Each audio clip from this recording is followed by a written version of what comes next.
Praise the Lord. எப்படி இருக்கிறீங்க? ரொம்ப சந்தோஷமா இருக்கிறீங்க இந்த கர்த்தருக்குள் நான் நம்புகிறேன்.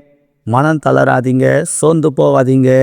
நீங்கள் ஜெயம் எடுக்க பிறந்தவர்கள், இந்த உலகத்தை ஜெயிக்க பிறந்தவர்கள். எந்த நிலையிலும் மனரம்யமாக இருக்க கற்றுக்கொள்ளுங்கள். ஆண்டவராகிய இயேசு கிறிஸ்து உங்களோடு கூட இருந்து உங்களை ஆசீர்வதித்து தேவன் மேன்மைப்படுத்துவாராக. பரலோகத்தை விட்டு பூமிக்கு இறங்கி வந்த நமக்காக பாடுபட்ட இயேசு கிறிஸ்து, நமக்காக ரத்தம் சிந்தின இயேசு கிறிஸ்து உங்கள் பிரச்சனையை மாற்ற மாட்டாரா? உங்கள் நெருக்கடிகளை மாற்ற மாட்டாரா? தைரியமாக இருங்க, மனம் தளராதீங்க. கர்த்தர் உங்களை ஆசீர்வதிப்பாராக. வேதத்திலிருந்து ஒரு சம்பவத்தை நம்ம வாசிக்கலாம். கர்த்தர் நம்மளை ஆசீர்வதிப்பாராக. ஏசாயா தீர்க்க தரிசன புஸ்தகம் 40வது அதிகாரம். ஸ்தோத்திரம். அதிலே ஸ்தோத்திரம் 29ஆம் வசனம் சொல்கிறது, சோர்ந்து போகிறவனுக்கு அவர் பலன் கொடுத்து சத்துவமில்லாதவனுக்கு சத்துவத்தை பெருக பண்ணுகிறார் என்று சொல்லப்பட்டிருக்கிறது. ஹல்லேலூயா.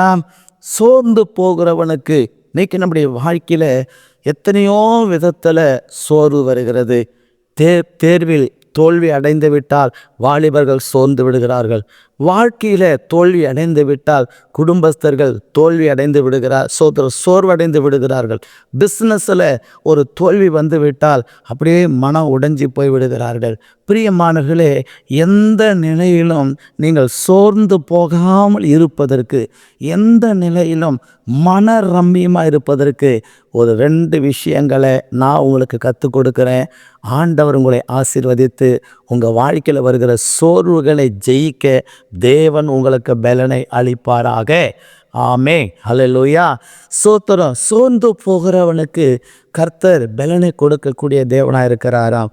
அப்படியானால் இந்த சோர்விலிருந்து நாம் வெளியே வருவதற்கு என்ன பண்ணணும் அப்படின்னா, நீங்கள் 2 கொரிந்தியர் புஸ்தகம் 4வது அதிகாரத்தில் 16வது வசனத்தை நீங்கள் வாசிக்கின்ற பொழுது அதில் சொல்லப்பட்டிருக்கிற ஒரு வசனம், ஆனபடினாலே நாங்கள் சோர்ந்து போகிறதில்லை.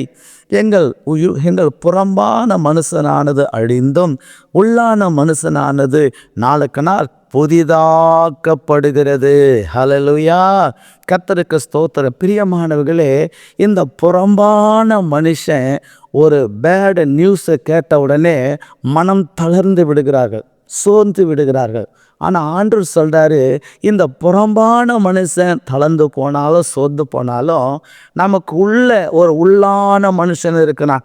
அந்த உள்ளான மனுஷனை நம்ம சோர்வுக்குள்ளாக்காதபடிக்கு நம்மளை காத்து கொள்வது எது அப்படின்னா இந்த பைபிள் வசனம்தான். இந்த புறம்பான மனுஷனுடைய சுபாவம் சோத்திரம் அதிகமாக வேலை செய்தால் டயர்டாயிடும், சோர்ந்து போயிடும்.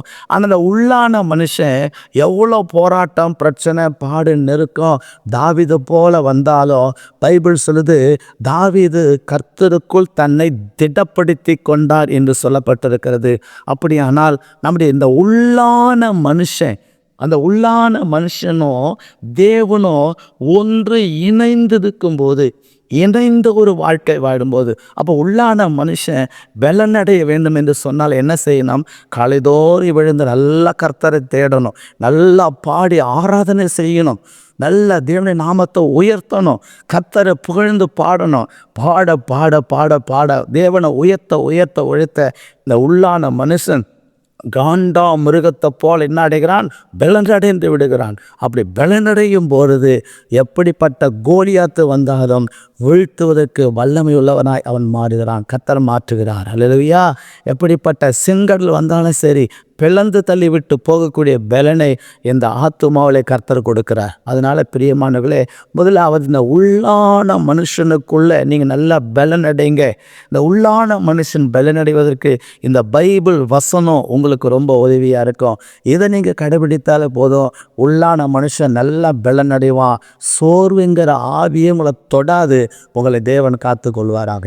2வது ரோமருக்கு எழுதின நிருபம் 2வது அதிகாரத்திலே சோத்திரம் 7வது வசனம் இப்படியாய் சொல்லுகிறது, சோர்ந்து போகாமல் நற்கிரிகளை செய்து மகிமையும் கனத்தையும் அழியாமையும் தேடுகிறவர்களுக்கோ நித்திய ஜீவனை அளிப்பார். ஹல்லேலூயா.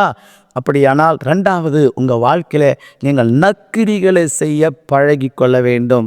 கிறிஸ்தவர்களாகிய இருக்கிற நீங்கள் ஒவ்வொரு நாளும் ஏதோ ஒரு விதத்தில் யாருக்காவது ஒரு நற்கிரிகளை நீங்கள் செய்து கொண்டே இருக்க வேண்டும். தேசத்துக்காக ஜெபிக்க வேண்டும். அழிந்து கொண்டிருக்கிற ஆத்துமாக்களுக்காக ஜெபிக்க வேண்டும். ஸ்தோத்திரம். அந்த உலகத்தினுடைய காரியங்களை அறிந்து அதற்காக திறப்பில் நிற்க வேண்டும். ஏழை எளிய பிள்ளைகளுக்கு தன்னால் இயன்ற உதவிகளை நீங்கள் செய்து கொண்டே இருக்க வேண்டும். உண்மையாய் பாதிக்கப்பட்ட மக்களுக்கு நீங்கள் உதவி செய்து கொண்டிருக்க வேண்டும். நற்கிரிகளை செய்ய வேண்டும். நீங்கள் நற்கிரிகளை செய்யும்போது ஸ்தோத்திரம், தேவனாகிய கர்த்தர் உங்களை ஆசீர்வதித்து மேன்மைப்படுத்துவாராக. வேதத்தில் தொற்கால் என்று சொல்லக்கூடிய ஒரு அம்மாவை குறித்து பார்க்கிறோம். அவங்க உயிரோடு இருந்த நாட்களில் அவ்வளோ நற்கிரிகளை செய்தாங்களா. நல்ல காரியங்களை செய்யுங்க. அடுத்தவங்களுக்கு சூன்யம் வைக்கிறது, அடுத்தவங்களை கெடுக்கிறது, அடுத்தவங்களுக்கு ஏதாவது தீமை செய்யணுங்கிற அந்த பேய் குணத்தை உங்களை விட்டு நீக்கி போடுங்க. அது பாவ குணம். நீங்கள் யாருக்காவது தீங்கு செய்ய நினச்சிங்கன்னா நாளை அடைவில் அந்த தீங்கு உங்களுக்கு சேரும். அதனால் நன்மை செய்ய பழகுங்க. நற்கிரிகளை செய்யுங்க. நீங்கள் நற்கிரிகளை செய்யும்போது கர்த்தர் உங்களை ஆசீர்வதித்து மேன்மைப்படுத்துவார். சோர்விலிருந்து நீங்கள் வெளியே வந்துடலாம். எத்தனை காரியம் சொன்னேன்?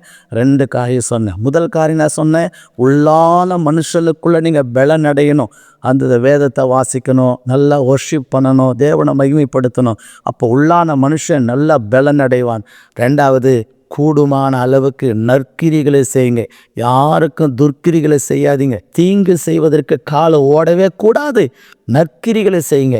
இந்த 2 விஷயங்களை செய்தால் உங்கள் வாழ்க்கையில் எத்தனை சோதனை போராட்டம் வந்தாலும் ஜெயிப்பதற்கு அது உங்களுக்கு பேர் உதவியாக இருக்கும். உங்களுக்காக ஜெபிக்கிட்டோமா?